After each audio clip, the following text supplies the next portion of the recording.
Okay, the first material is definition and legal position of taxes. The authority to collect taxes lies with the government. In Indonesia, the collection of taxes is regulated in Pasal 23A, Amandemen Undang-Undang Dasar 1945, that taxes and other levies that are compelling for the needs of the state are regulated by law. According to the law, taxes are a transfer of wealth from the public to the government to finance state expenditures without getting a direct contribution. This tax legal position is part of state administrative law.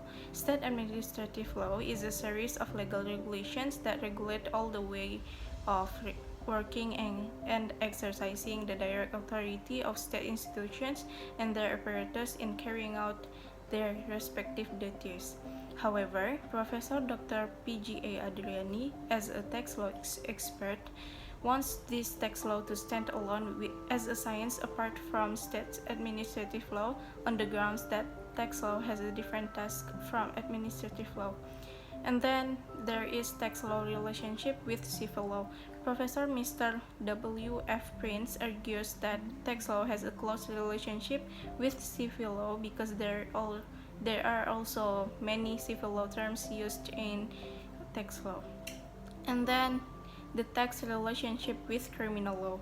The provisions of criminal offenses in the tax field are contained in Pasal 38 to Pasal 43 Undang-Undang Dasar 1945 tentang ketentuan umum dan tata cara perpajakan, Pasal 24 to Pasal 27 Undang-Undang Pajak Bumi dan Bangunan, dan Pasal 14 Undang-Undang Bea Materai. And then the tax law divided to two sections. The first is formal tax law. Formal tax law contains forms or procedures for making material law into reality. In Indonesia, this formal tax law has been translated into Undang-Undang Nomor 28 Tahun 2007 tentang perubahan ketiga atas Undang-Undang Nomor 6 Tahun 1983 tentang ketentuan umum dan tata cara perpajakan. And then, peraturan pengganti undang-undang has changed into Undang-Undang Nomor 16 Tahun 2009.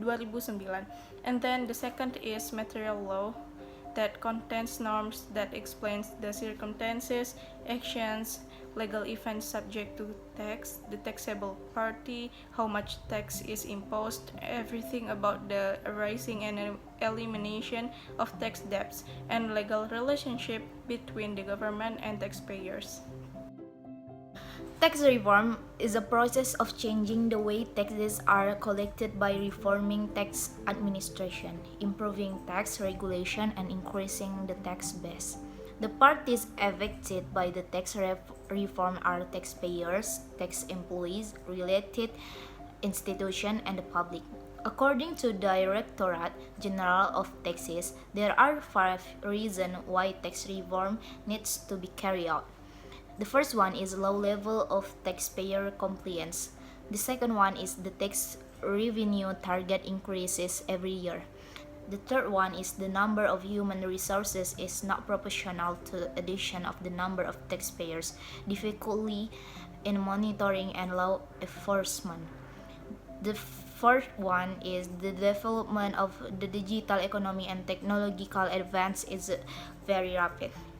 And the last rules that anticipate the development of trade.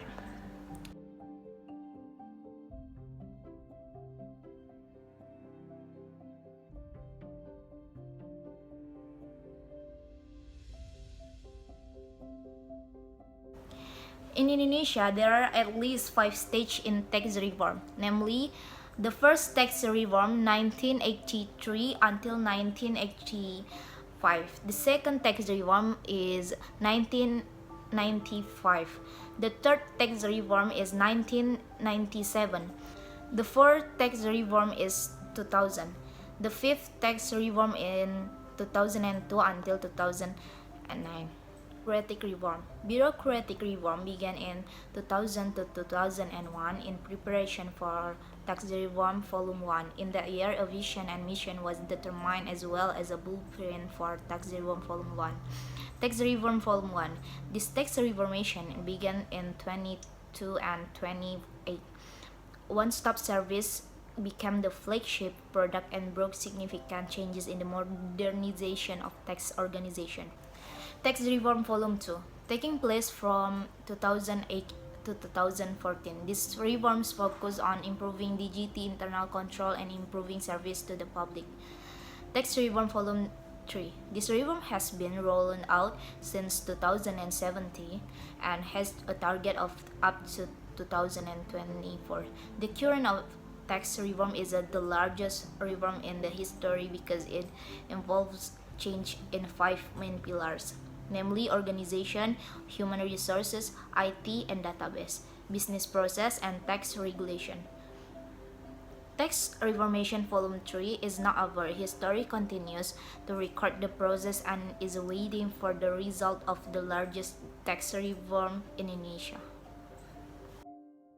The next material is starting and ending of tax obligation.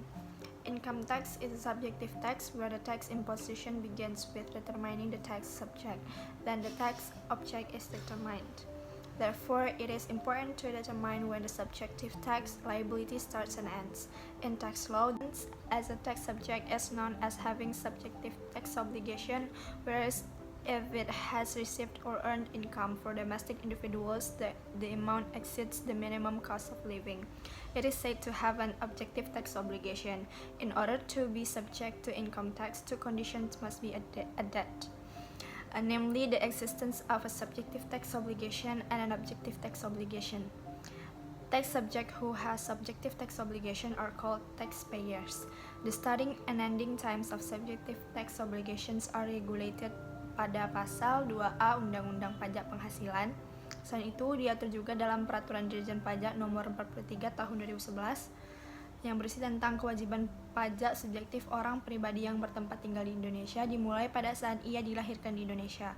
Kewajiban pajak subjektif orang pribadi yang berada di Indonesia lebih dari 183 hari dalam jangka waktu 12 bulan atau orang pribadi yang dalam suatu tahun pajak berada di Indonesia dan mempunyai niat untuk bertempat tinggal di Indonesia dimulai sejak hari pertama ia berada di Indonesia. An individual subjective tax liability ends when he dies or leaves Indonesia.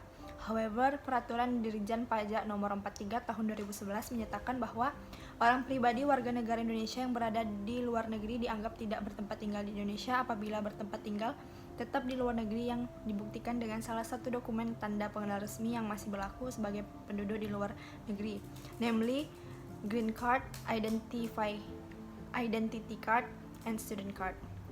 Ratification of the address abroad on the passport by the representative office of the Republic of Indonesia abroad, a certificate from the embassy of the Republic of Indonesia or the representative office of the Republic of Indonesia abroad. Officially, it's written on the passport by the local country's immigration office.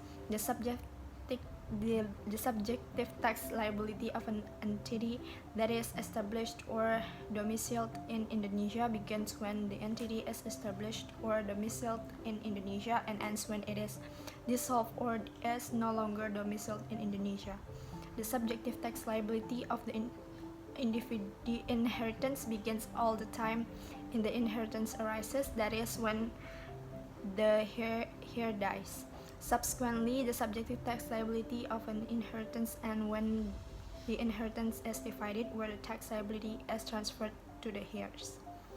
The subjective tax liability of a foreign tax subject who conducts business or conducts activities through a permanent establishment in Indonesia begins when the permanent establishment is in Indonesia and ends when the permanent establishment is no longer in Indonesia, whereas foreign tax subjects who earn or receive income from Indonesia do not go through a permanent establishment. Their subjective tax obligations begin where there is an economic relationship with Indonesia and end when there is no economic relationship with Indonesia. The meaning of an economic relationship with Indonesia is that the tax subject received or obtains income from Indonesia. In this material, we're gonna discuss about central tax and local tax. Central tax are taxes that are managed by the central government or Directorate General Pajak, and the process are used to finance routine state expenditures and development or APBN. The process from central tax levies are used to finance state expenditures such as road construction, school construction, health assistance, and so on. Next, local tax. Local tax is an obligatory contribution to the region that is owed by an individual or entity desiring under the law to not get a direct balance and is used from regional needs for the region where the prosperity of the people is greatest. This definition is contained in the Undang-Undang Pajak Daerah dan Retribusi Daerah Number 28 of 2009.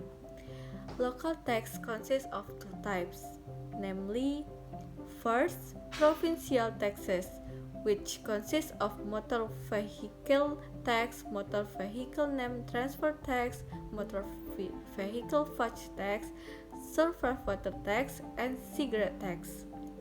Second, regency or city tax, which consists of hotel tax, restaurant tax, entertainment tax, advertisement tax, street lighting, non-metal mineral and rock tax, parking tax, groundwater tax, wallet bird next tax, land and building tax for rural and urban areas, and fees for the acquisition of rights to land and buildings.